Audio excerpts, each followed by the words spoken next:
Hello students, आज हम लोग कंडीशनल फॉर्मेटिंग के बारे में प्रैक्टिकल करके देखेंगे। पिछले वीडियो में आप लोगों ने कंडीशनल फॉर्मेटिंग के साथ साथ रो और कॉलम्स को हाइड और अनहाइड करना भी पढ़ा था।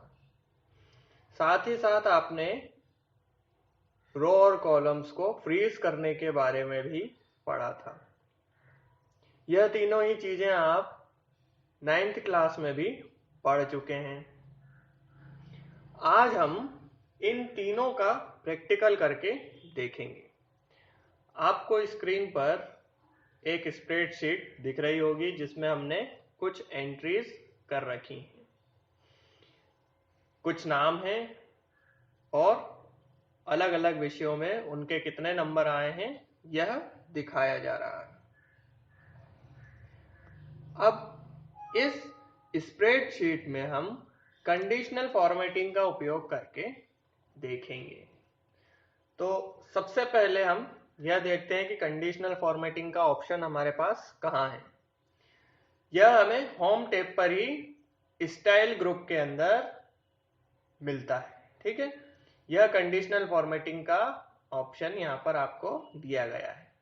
जब हम इस पर क्लिक करते हैं तो हमारे सामने कुछ अलग अलग ऑप्शंस ओपन होते हैं। इसमें सबसे पहले है हाईलाइट सेल रूल। जब आप इस पर कर्सर ले जाते हैं तो आपको यहाँ पर अलग अलग कंडीशंस मिलेंगी। पहली है ग्रेटर देन, यानी कि किसी नंबर से बड़ी संख्याओं का सिलेक्शन। लेस देन, किसी नंबर से छोटी संख्याओं का सिलेक्शन। बिटवीन, यदि हम कोई रेंज डाल दें कि हमें 50 से 60 के बीच में जितने नंबर हैं वह अलग कलर में चाहिए, तो उसके लिए हम इसका उपयोग कर सकते हैं। इक्वल टू का मतलब है कि किसी एक संख्या के बराबर जो जितने भी सेल में नंबर हैं वह सब हमें अलग कलर में दिखने लगेंगे। तो यहाँ पर आपको अलग अलग प्रकार की सारी कंडीशंस दी गई हैं जिनका उपयोग करके हम कंडीशनल फॉर्मेटिंग कर सकते हैं। चलिए मान लीजिए हम ग्रेटर देन का उपयोग करते हैं। वह हमसे पूछ रहा है कौन से नंबर से अधिक। ठीक है, और यहाँ पर वह हमें अलग अलग ऑप्शन दे रहा है कि किस कलर में आप सेल चाहते हैं। ठीक है, इसी प्रकार से यदि मैं इसे बंद कर दूं और नेक्स्ट रूल पर जाऊं तो जिसमें लिखा है टॉप और बॉटम रूल्स, जिसमें आपको अलग अलग ऑप्शन दिए गए हैं। यहाँ पर top 10%, top 10 item, bottom 10 item, bottom 10%, above average और बिलो एवरेज जैसे अलग अलग रूल आपको दिए गए हैं। इसमें से जिस भी को भी हम सिलेक्ट करेंगे उसी के हिसाब से हमारे सेल की फॉर्मेटिंग हो जाएगी। ठीक है, इस तरह से हम इन ऑप्शंस की मदद से कंडीशनल फॉर्मेटिंग कर सकते हैं। अब चलिए इस स्प्रेडशीट में की गई एंट्रीज में हम कंडीशनल फॉर्मेटिंग करके देखते हैं। सबसे पहले मैं इस पूरी एंट्रीज को सिलेक्ट करता हूं, फिर मैं कंडीशनल फॉर्मेटिंग के ऑप्शन पर जाकर ग्रेटर देन वाला ऑप्शन सिलेक्ट करता हूं। यहां पर मैं एक नंबर डालता हूं जैसे कि 50।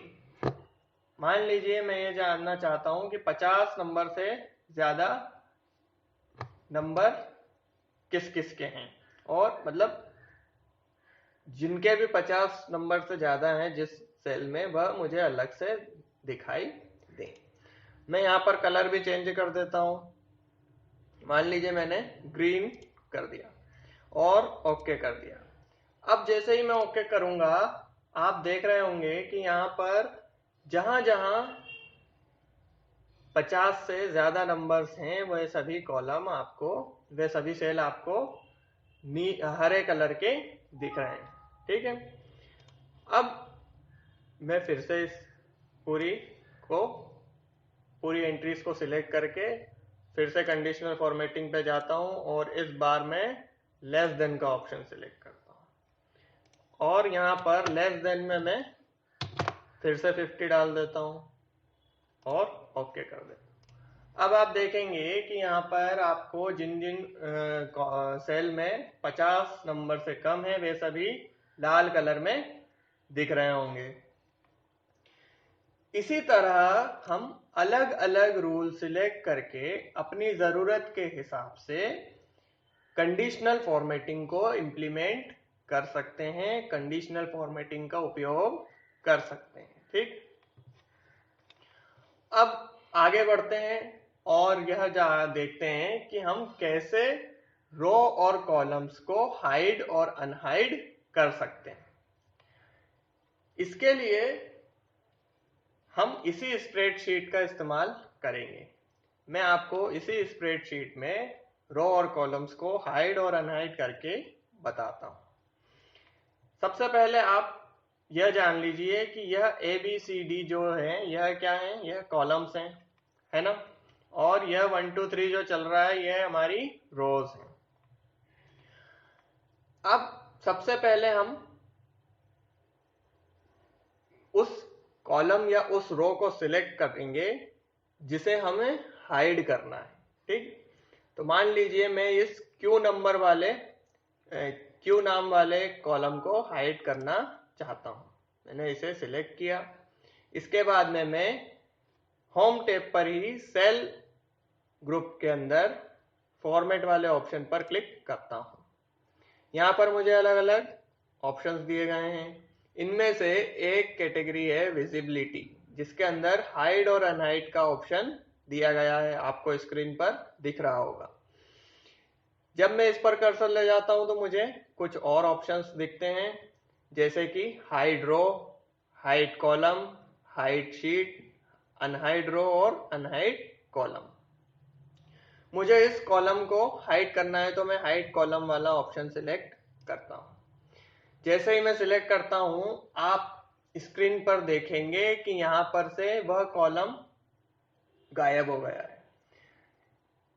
OP के बाद में Q वाला जो कॉलम था वह गायब हो गया है और R वाला कॉलम आपको दिखाई दे रहा है। इसी तरीके से यदि मैं इस 14 नंबर वाले रो को सिलेक्ट करता हूं, ठीक है, इस 14 नंबर वाली रो को सिलेक्ट करने के बाद फिर से मैं फॉर्मेट पर जाता हूं, हाइड अनहाइड के ऑप्शन पर जाकर हाइड रो को सिलेक्ट कर देता हूं। अब आप यहां ध्यान से देखेंगे तो आप पाएंगे कि यहां पर 14 नंबर की जो रो थी वह गायब हो गई है, हाइड हो चुकी है। इस तरह से हम हाइड का उपयोग कर सकते हैं। अब चलिए, हमने एक कॉलम और एक रो को तो हाइड कर दिया। अब यदि हमें इन्हें वापस लाना है, मतलब हमें अनहाइड ऑप्शन का इस्तेमाल करना पड़ेगा। अनहाइड ऑप्शन का इस्तेमाल करने के लिए हम फिर से फॉर्मेट पर जाकर हाइड अनहाइड के ऑप्शन पर जाते हैं, जहां हमें अनहाइड रो का ऑप्शन दिया गया है। जब इस पर क्लिक करेंगे तो आप देखेंगे कि 14 नंबर वाली रो फिर से हमें दिखने लग गई है। इसी तरीके से जिस भी कॉलम को हमें अनहाइड करना है उसके आगे या उसके पीछे वाले कॉलम पर जाकर हम उसे सिलेक्ट करके फिर से फॉर्मेट वाले ऑप्शन पर जाकर हाइड अनहाइड ग्रुप के अंदर अनहाइड कॉलम वाले ऑप्शन को सिलेक्ट करते हैं। ठीक है, ऐसा करने पर क्या होगा, जो कॉलम हमने अनहाइड किया था वह हमें दिखाई देने लगेगा। ठीक है, कौन सा वाला कॉलम हमने अनहाइड किया था? हमने Q को अनहाइड किया था। किसको किया था? Q को अनहाइड किया था।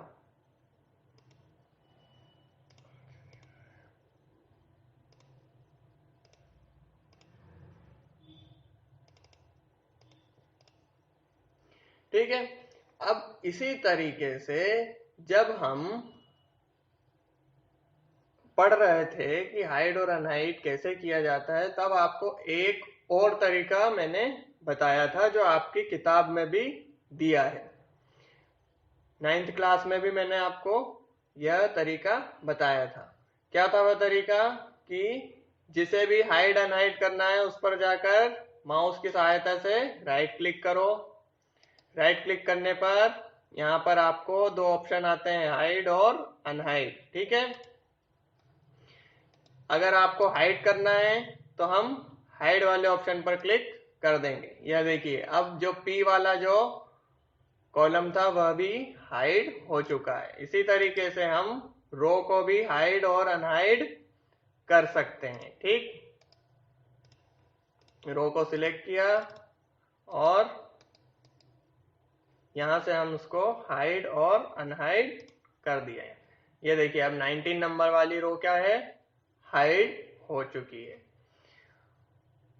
इसी प्रकार से हम अनहाइड भी इस्तेमाल कर सकते हैं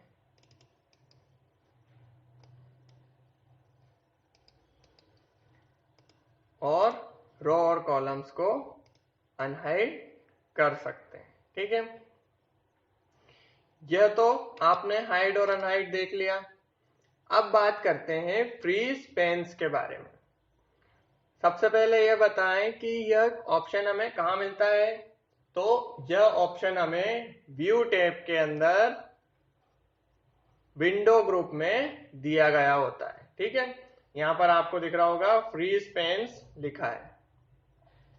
अब हम इसी ऑप्शन के बारे में पढ़ेंगे। तो मान लीजिए एक बहुत बड़ी सी शीट है, जैसा हमने पहले भी पढ़ा है कि एक बड़ी सी शीट है जिसमें बहुत सारी एंट्रीज यहां पर की गई हैं। अब मैं यह चाहता हूं कि पहली वाली रो तो फ्रीज हो जाए और मुझे नीचे की एंट्रीज दिखाई दे। ऐसी स्थिति में मैं फ्रीज पेन वाले ऑप्शन का इस्तेमाल कर सकता हूं। जब मैं फ्रीज पेन पर क्लिक करता हूं तो मुझे तीन अलग अलग ऑप्शन दिखाई देते हैं। पहला है फ्रीज पेन्स, दूसरा फ्रीज टॉप रो और तीसरा फ्रीज फर्स्ट कॉलम। यह तीनों ही अलग अलग प्रकार से काम करते हैं। यदि मैं पहले ऑप्शन को सिलेक्ट करूंगा तो सिर्फ वही रो और कॉलम फ्रीज होंगे जिन्हें मैंने सिलेक्ट किया है।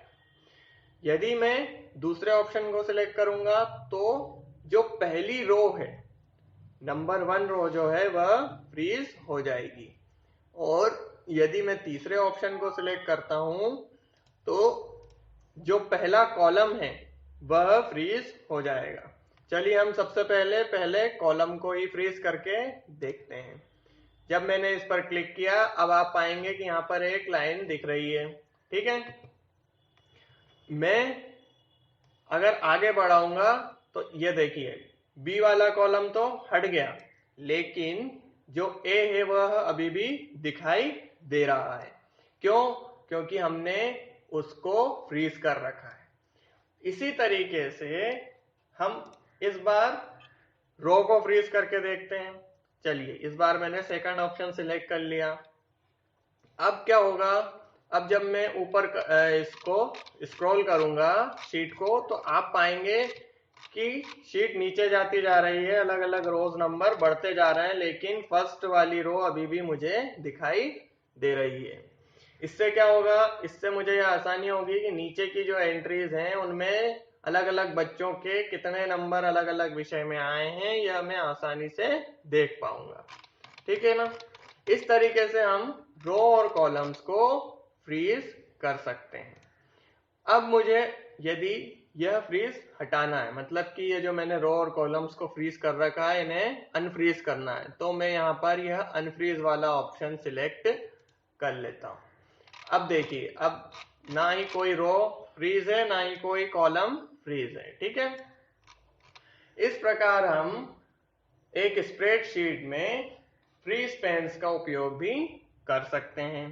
तो इस वीडियो में हमने कंडीशनल फॉर्मेटिंग, हाइड, अनहाइड और फ्री स्पेन्स के ऑप्शन का इस्तेमाल कैसे किया जाता है इसका प्रैक्टिकल करके देख लिया।